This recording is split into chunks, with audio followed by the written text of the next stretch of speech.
Welcome to the Real Film Nerds Podcast. Welcome everyone back to another incredible, exciting, stupendous episode of the Real Film Nerds Podcast. If you're tired of listening to hurricane news and another mass shooting, why not sit down and listen to a couple of giant nerds that go by the name of Mysterious Mike Talent? That's your cue.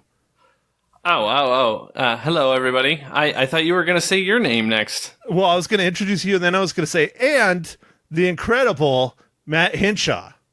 Oh, incredible! Is that your nickname? Incredible, Matt Hinshaw? Sure, why not? Even though no one in this entire world would call me that. Okay, all right. Well, Mr. Incredible, what are we talking about today? Wow. Now I'm part of the Disney product. Lovely. Well, Mike, today, for episode that I'm still looking up quickly because I keep forgetting we're doing this. All right, for episode 131 of the Real Film Nerds Podcast, we are finally going to talk about a movie that I saw at least 2 weeks ago, maybe more.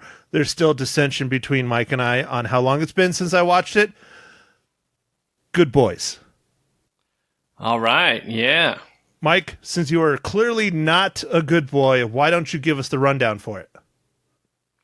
All right, so The Good Boys is directed by Gene Stupinetsky. I probably screwed that up. And it's written by Gene Stupinetsky and Lee Eisenberg. It's starring Jacob Tremblay, Keith Williams, Bradley Noon, Molly Gordon, and Midori Francis. And this movie is about three sixth-grade boys ditch school and embark on an epic journey while carrying accidentally stolen drugs, being hunted by teenage girls, and trying to make their way home in time for a long-awaited kissing party. No, dude, I think hunted or haunted works probably in that, because they're being haunted by him too. Yeah, I guess that's kind of true, yeah. All right, Mike, I'm going to throw a curveball at you right now. Do it. All right.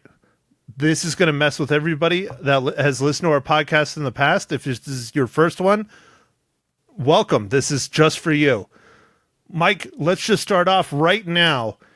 Do you think people should spend their money and go see this in the theaters? Oh, that's a great question. I think this movie was all right. I guess if you want my honest opinion, I would say no. I think you would watch this at home. You don't need to go spend money at the expensive theaters to watch this. It is kind of funny. There are funny parts. There's a lot of good stuff about growing up as like a preteen. But no, I wouldn't recommend it. All right, Mike, I 100% agree unless you have AMC A-List or some other program like that. If not, this is not one that is a must-see in the theaters. It's a good comedy.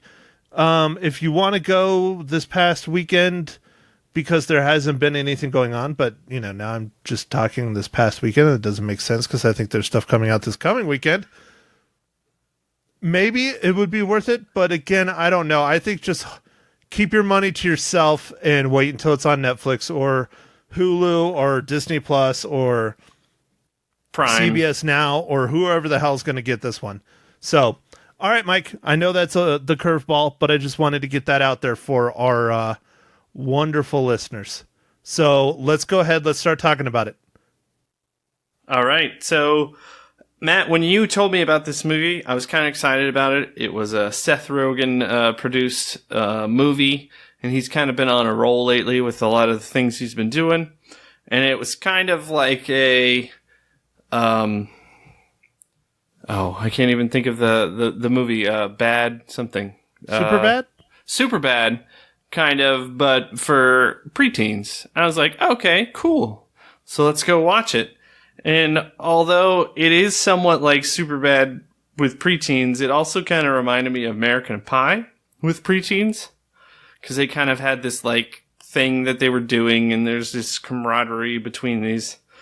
In this movie, 3 kids, but in American Pie it was 4 kids, and Superbad I think it was just two guys.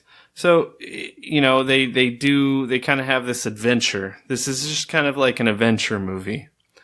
And it was pretty good. There was some funny stuff. I enjoyed a lot of where they didn't know a lot about sexual things and they kept discovering stuff, and it was just funny because why would they? And I liked how they introduced all this stuff, like the CPR doll. Matt was my favorite. Yeah, that was bad. That was pretty funny, but that's probably the biggest benefit this has over. I don't want to say over Superbad because nothing could touch Superbad, even though this was done by a lot of the same people. I still feel Superbad is better, and this is an attempt at Superbad, but it doesn't have quite the same magic. The biggest thing is that the young kids don't understand a lot of things that they've been told or have seen or are witnessing or whatever. And that's like the same joke that keeps happening like over and over and over and over and over again.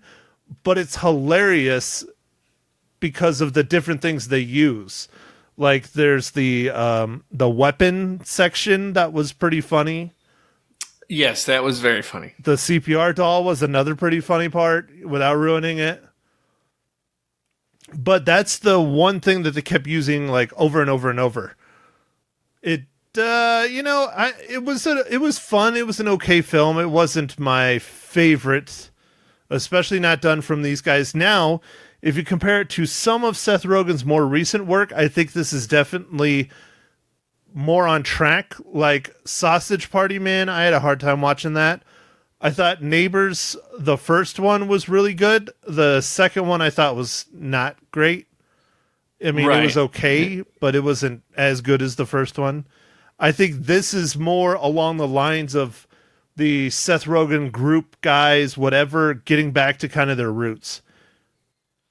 Yeah, I thought this was pretty funny in some parts, and I applaud them for actually making the kids more like, I think, kids, because it showed them like their how naive. Yeah, I didn't know. Yeah, how naive they are with the various different things of life and stuff. But it was funny because I feel like those were more the normal boy like stuff. Like it was more realistic than any kind of like, I don't know, Disney preteen boy or whatever. They're going to be like perfect kids, and these kids were like, they weren't bad kids. They were just. They just had different things. They were going through stuff. They're trying to date girls, and they're playing card games, and it was good. And I really like the bully thing that they had in there. I don't know if that's a true thing, but I feel like it probably is. I thought it was really cool, even though it was like no one used it. I thought it was really cool. Well, and then I don't want to get into spoilers, so I'll leave that alone.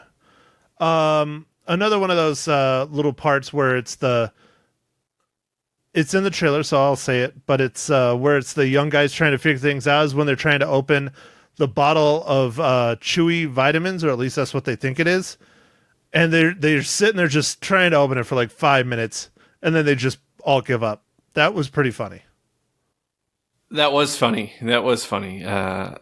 That made me laugh quite a bit. I mean, there are quite a bit of funny parts in this movie, but I feel like as a whole, it didn't quite flow. And I don't know. Maybe it's just because I was expecting maybe a little bit more. It just didn't seem like it had quite that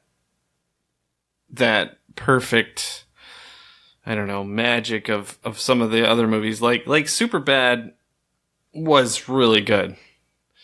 But I think some of that was some of the chemistry between the characters and stuff. And although I did believe the chemistry between these three kids, it was still, I don't know, something about it wasn't quite fitting, at least for me. Yeah. No, they had really good chemistry, and I have to hand it, one of my favorite performances in the entire film was Keith Williams as Lucas. I thought he just did great. He was hilarious. He was the sweet, honest kid that kept, having shit go south, basically. Oh, he was so honest, almost to a fault. It was quite funny. Right. And I just thought he just knocked it out of the park. And then, obviously, the kid that played Thor was pretty funny, too. But there was some times where it was like, it wasn't as good as Keith Williams. I'll put it that way. Yeah, I definitely think Keith Williams' character was really good, and he did a great job of pulling it off for all the different things without saying too much. But yeah, so this movie, while not something that I would recommend to go see in the theater, was pretty fun. So when you get a chance to see it on one of the streaming services or whatever, anything that you have, I mean, soon we're about to have like 45 of them, so good luck. But that's a whole different thing. Dude, that's a conversation we could do 2 or 3 podcasts on. It's getting freaking ridiculous. It's out of hand. Well, yeah, and it's just about to get so much worse with Disney Plus coming in and various other vendors. I think NBC is launching something. Like, there's just going to be, yeah. Well, they're doing that HBO Max or whatever that's coming down the pipe. Have you heard about that one? Yeah. AT&T is coming out with HBO Max. There's some NBC one. I don't know what it's called. If it's just called NBC Streaming or NBC Live, or I don't know. They seem to try and come up with these names, and it's like Disney's is Disney Plus. I mean, I feel like they could have done better than that, but they didn't. So yeah. Oh yeah, a lot of the names are just really just bad. But it's just the thing that probably bothers me the most about this whole thing is the reason why people started stepping away from cable and satellite was to get away from the high bills. At least that's what it was for me, and I think a lot of people, and to turn to streaming, and then also the benefit of watching what you want when you want. You don't have to waste time watching 12 different shows, flipping through channels, trying to figure out. Granted, the DVR gave us that too. But now with all these streaming services, it's like we're going back to the high bills of cable, because now, you want to watch that new, NBC show? What's the one that, The Good Place? Like, you want to watch the new season of The Good Place? Okay, well, you got to go pay $12 a month to have access to the NBC, whatever the hell they call it. Oh, you want to watch the new Big Bang Theory, even though it's over? You got to pay to get the CBS All Access. Oh, you want to watch something on HBO? Okay, you got to pay for HBO. So now we're back in that world where for us to watch what we want to watch, we have to pay for all this crap. So I think, again, just my theory on this, that some of them are going to really stand out above and beyond the rest. And I think Disney and Netflix and Hulu are probably going to be the 3. And I think the rest we're going to just slowly start seeing fade away, and they're going to have to cut deals with the other 3 to jump on their services. Yeah. There's definitely going to be some free market stuff happen where some of the launch services aren't going to do well, and they're going to have to either put their content on one of their former competitors, or just not have it on streaming. I don't know. Like, if they think it's that valuable, maybe they just won't do it. I don't know. Hard to say. Well, that's one reason why I always thought Hulu was a great thing until, Disney bought Fox and Fox had the controlling stake in it. Hulu started out as the brainchild of a few of the different networks putting all their shows on one platform where people could go and watch them, and everybody got a taste. I thought that was great. Well, Matt, I would change your last statement and say, so there was a even split between ABC, Fox, and NBC, and then what happened was ABC or Disney bought Fox, so then that was like 60%. Right, and then they just took the set up a deal. Stake. Well, no, then they just set up a deal where they're going to give NBC or Comcast, basically, $4.5 billion in a couple years, and they gave up their controlling interests. So now all of a sudden, Disney's in control of Hulu. Yeah, well, they pretty much have been in control when they bought Fox because that gave them the controlling stake. But I didn't hear that deal with NBC. I didn't know about that. Yeah, there's a thing. It's kind of, I mean, to me it sounded really weird, man. But they guaranteed that they're going to pay them a certain amount of money and that they just gave up their voting rights until they pay them, which is weird. Huh. Interesting. Well, it's like a 2-year deal. You can Google it, but don't worry about it right now. Yeah. So I think you're right. And then the way that Disney's going to bundle their ESPN Plus, Hulu, and Disney Plus, it's really going to be quite the deal that I think a lot of people are going to go for, and it's going to kill the cable industry. This is what people have been waiting for, and it's about to happen. Well, it's also going to put a hurt on Netflix because you're going to get 3 products for the price of 1, because it's like $1 or $2 cheaper than Netflix right now, right? It's going to be like $14 or something. Yeah, for the 3, it's going to be like okay, so it's on par with Netflix. Yeah. Yeah, I think it might be $1 or right on par with Netflix, and they're like, "Oh, that was an accident." No, it was not an accident. No way in hell. They're doing that on purpose. But we all know what's going to happen. They're going to get all of us to subscribe to it in a year. Maybe they'll wait 2, and then they're going to jack the rates. Oh, of course. And then After you can't live without it kind of thing. After they've destroyed everybody. Right, because that's how Disney works. I guess. Yes, it's business. That's kind of how business works. But yeah. Well, all right, Mike. Talking about a Disney product, how does The Good Boys relate to the Marvel Cinematic Universe?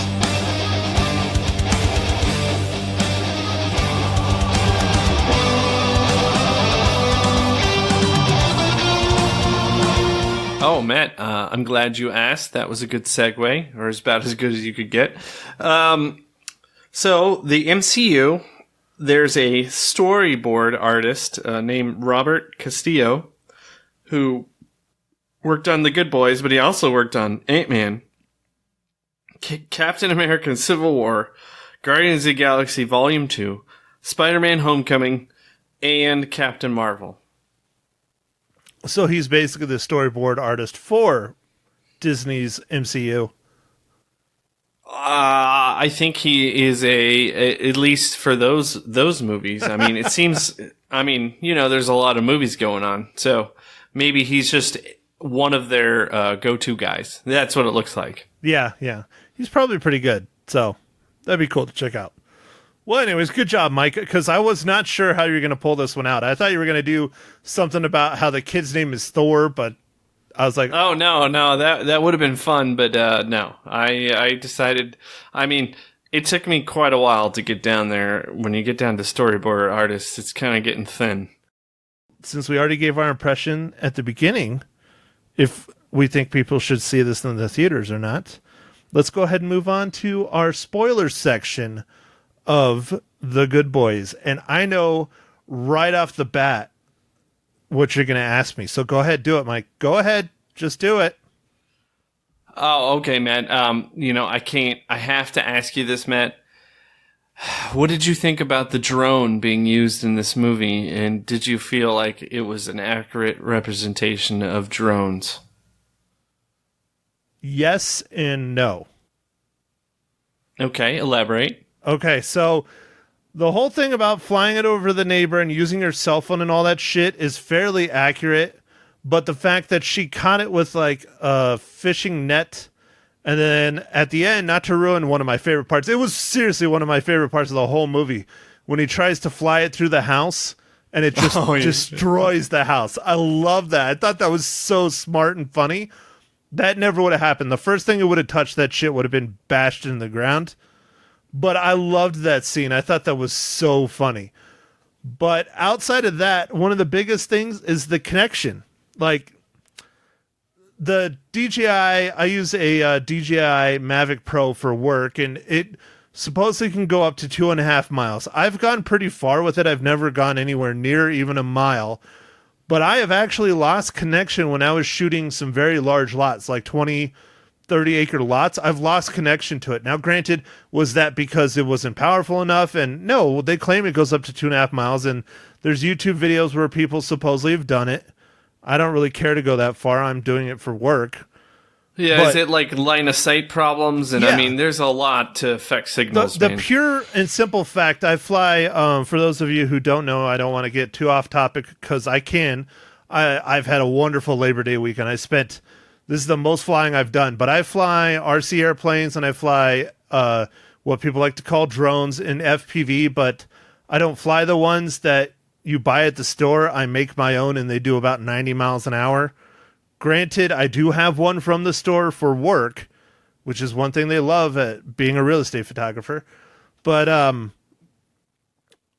when it comes to signal, be it for video or the transmission of the controls for an airplane, the thing that people always have a hard time with, and again, I mean, I can go off on this really hardcore and explain it even more, but I'll try and keep it simple, is penetrating through objects. Now, that means bodies, vehicles, buildings, trees, hills, whatever. And those signals, the more things they have to try and penetrate through, the weaker the signal gets until you lose the signal.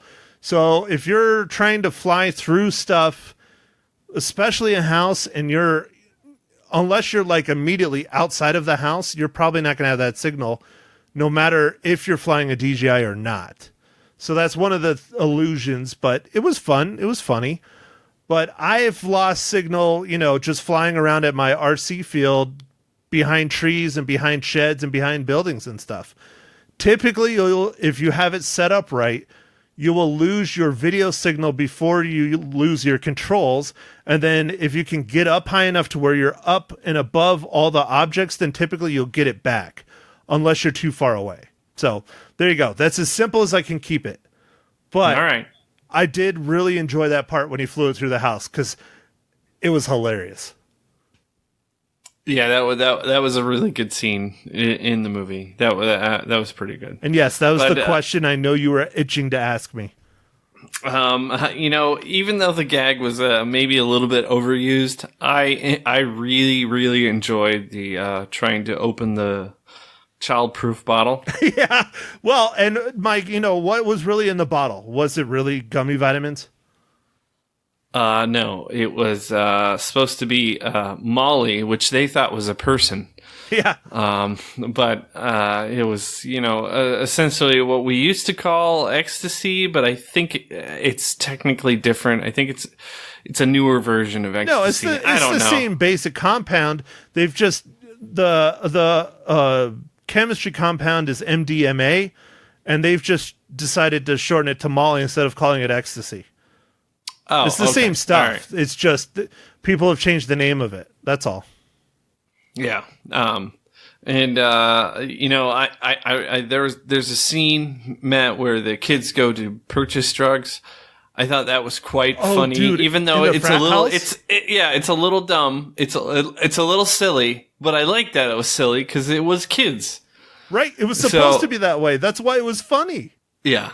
I kind of like that. I mean, there are plenty of laughs in this movie. It was just, for some reason, I don't know. Maybe it's just my mood. Maybe who knows? It just didn't quite all come together in a way that I thought it should have. Even though there is a lot of like growth with the kids and stuff. Like the end was pretty fun as well. The very ending. Because they somewhat grew apart, but then they were still like friends and stuff, and it was kind of cool. Well, the funniest part of that too is how they released they actually say the timeline, and it's like, yeah, man, it's been a hell of a month. It's like, what?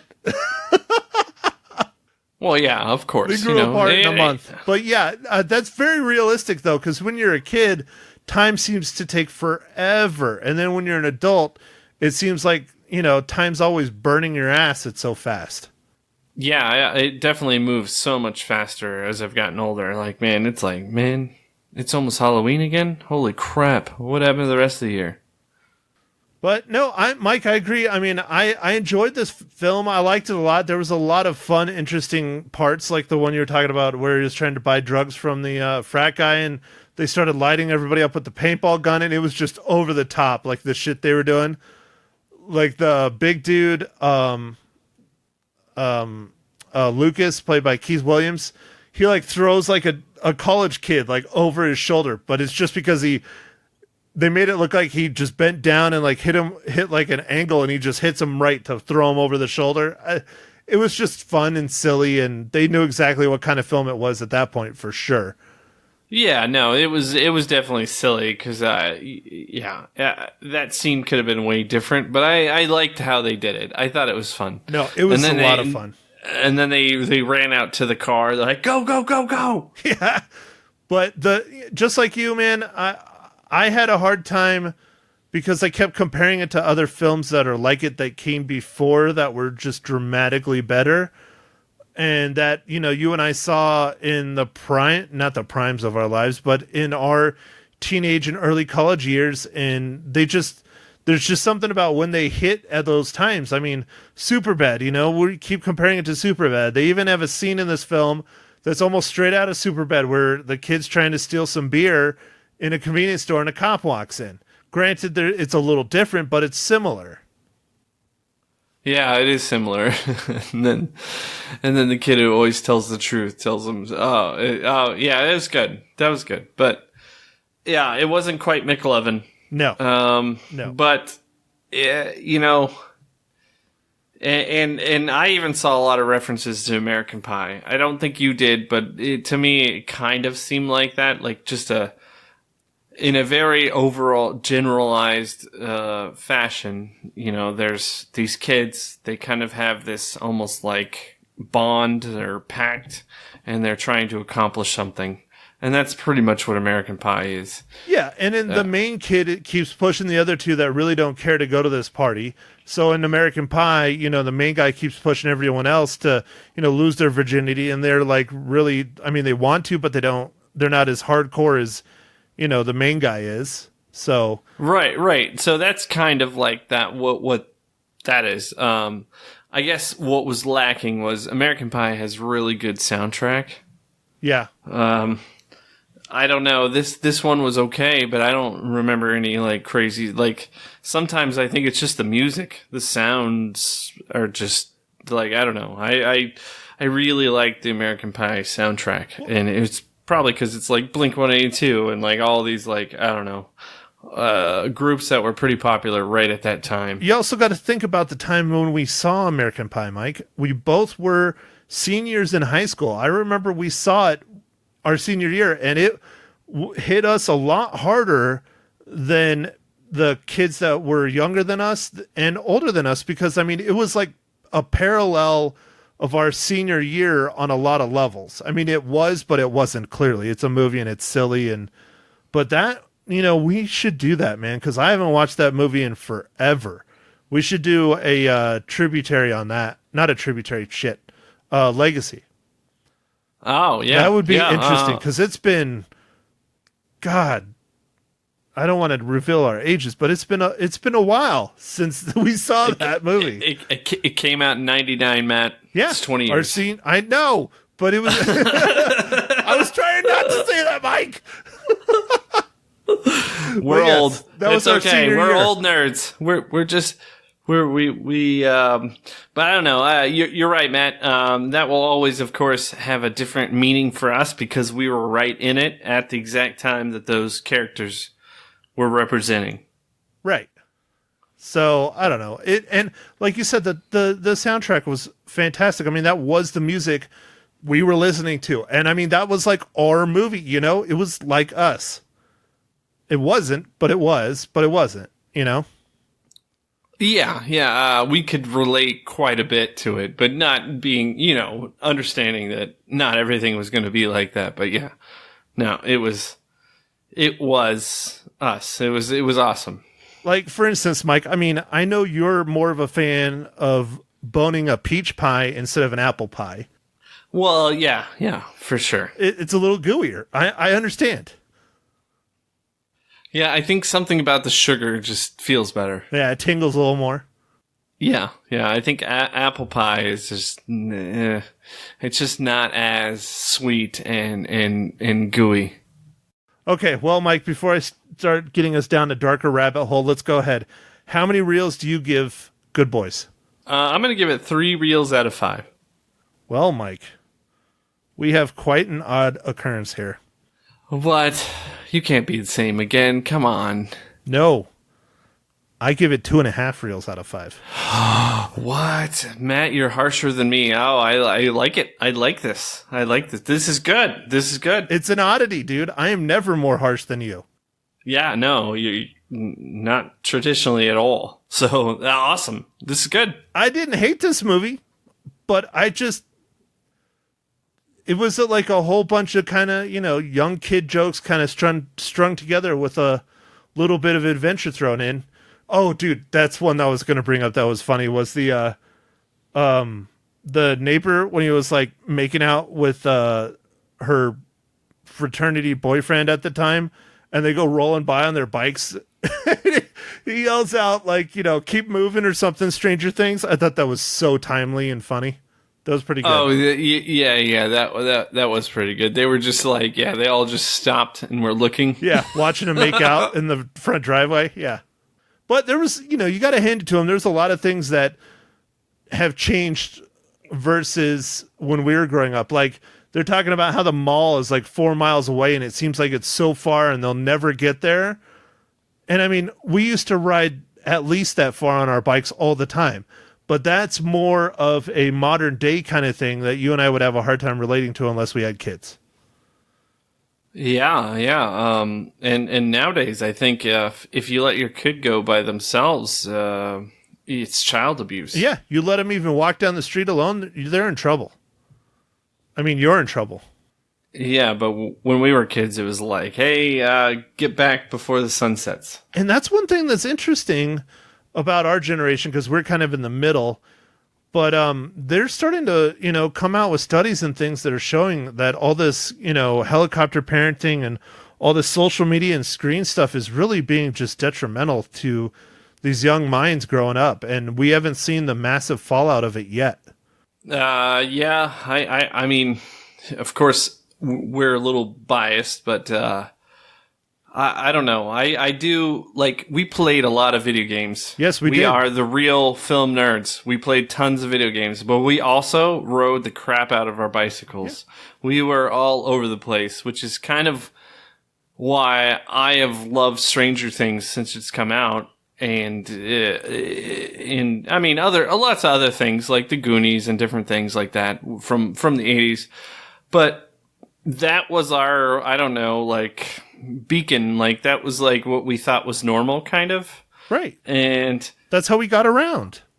I feel like, I don't know, it's just not okay now to ride your bike far. I mean, we rode far, like lots of times, way farther than our parents ever knew. Well, dude, you know the worst one I ever did, though, right? And I don't think you were a part of this. What did you do? It was me and Jared. We rode from SV to Bisbee and back. Oh, yeah. No, my parents wouldn't let me. Remember, I asked. I didn't ask. I just did it. Jared and I just did it. But Matt, we also did something really dumb. Remember when we rode up in the mountains when it just snowed really bad? Yeah. And we got stuck and we had to call your mom to come get us. So like way up in the mountain. Oh yeah. On the cell phone, dude. That was pretty bad. Cause we had gotten wet and then we started to get really cold.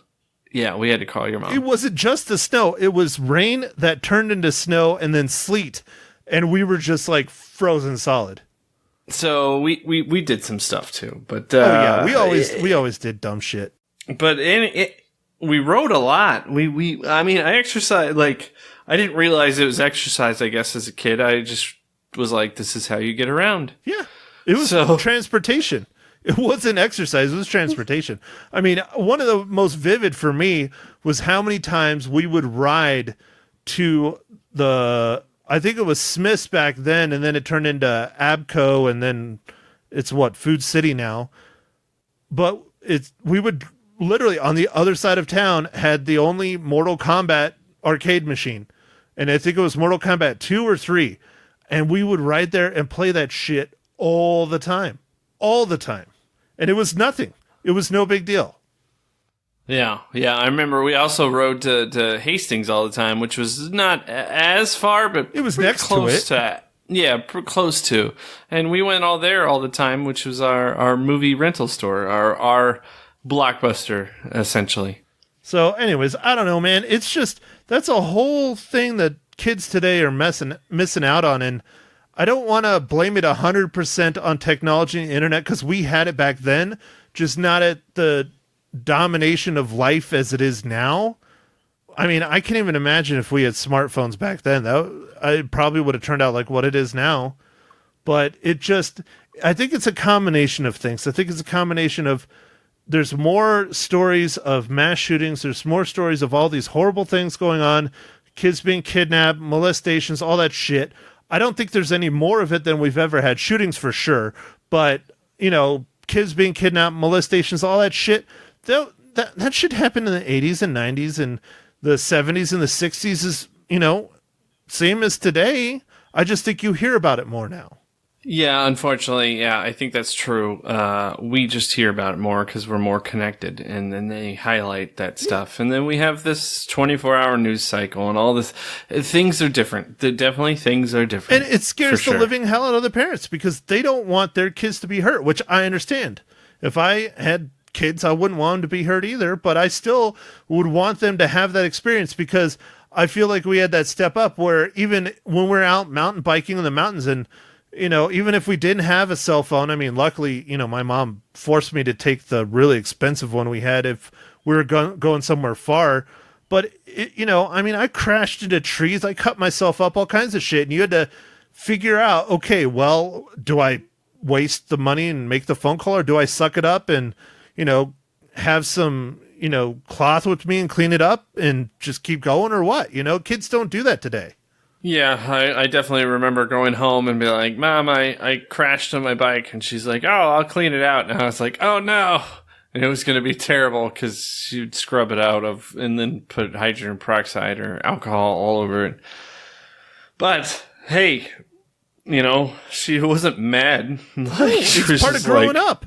Made you tougher, but that was the thing. It also made you kind of think, shit, don't get me wrong. There's a few times where, I think Wyatt broke his arm once when we were mountain biking. He might have, yeah. He either broke it or it was like a hairline fracture, and when he got back, they took him to the hospital. It was I don't remember, but it was something.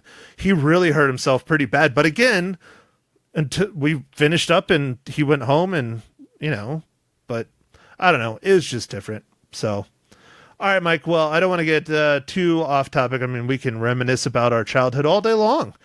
Let's go ahead. What are we going to talk about next week? Because I know there's a little movie coming out this weekend that I think you want to see.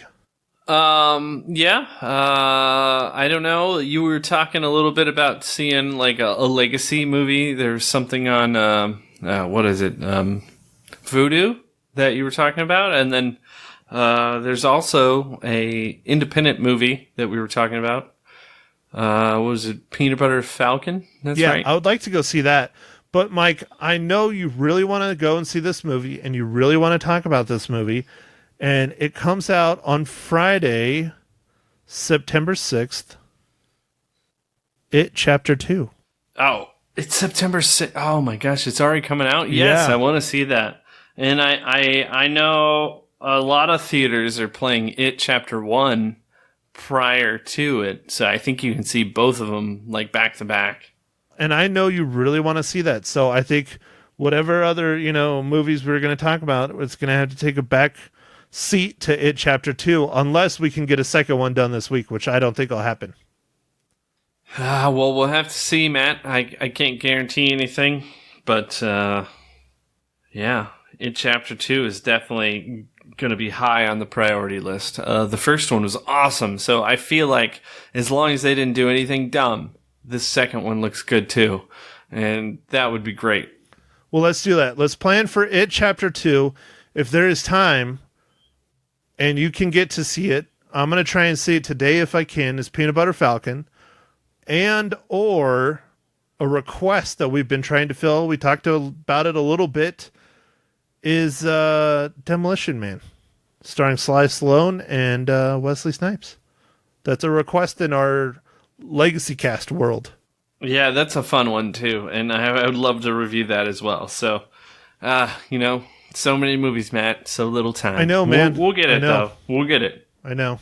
So let's do that first, though. Priority 1 is It Chapter 2. Priority 2 is Peanut Butter Falcon, if we can do it. If you can do it, because I know you might not have it. I was shocked to find out that we got it here, so I'm going to go see it while we still got it. I'm going to try to. And then if you can't get to Peanut Butter Falcon, then we'll do Demolition Man as our other one, because, that's available on the streamings. Oh, shit. Another one I forgot to promote a little bit, and I talked about it. It is a Prescott-based movie. It was filmed here. A lot of it is Wishman is finally coming out on streaming and on DVD and Blu-ray. Oh, awesome. All right, yeah, we've definitely got to do that one. Right, and I do not know if it's going to be like on Amazon or something like that. I'm friends with Frank Shankowitz, the guy that it's based on, and he posted that it's coming out and all that stuff, and it's not finally. I mean, the movie came out in like June, I think, so that's actually pretty quick for it to be already available in September. But it's an independent. I know you didn't get it over there. We had it over here, but even over here in Prescott, it was sparingly. I mean, they had like 1 or 2 showings at Harkins at like 11 in the morning during the week. So I never got to go see it in the theater. But I really would like to sit down and talk about that one or review that one, especially since I'll be able to tell you exactly where like all these scenes take place. It'll be fun. So that's coming down the road once we find out where we can get it and watch it. But I know it's coming out this month in September. Okay, cool. Yeah, I'm down for that. We'll figure it out. We'll squeeze it in. We'll get all this stuff. So, all right, Mike. Well, you know what? I think that's it for me. Do your thing. All right. Well, thanks for listening, everybody, and we'll catch you on the next pod. Thank you for listening to The Real Film Nerds. Now, don't forget to follow us on Facebook, Twitter, and Instagram at Real Film Nerds. Now, go out and catch a movie.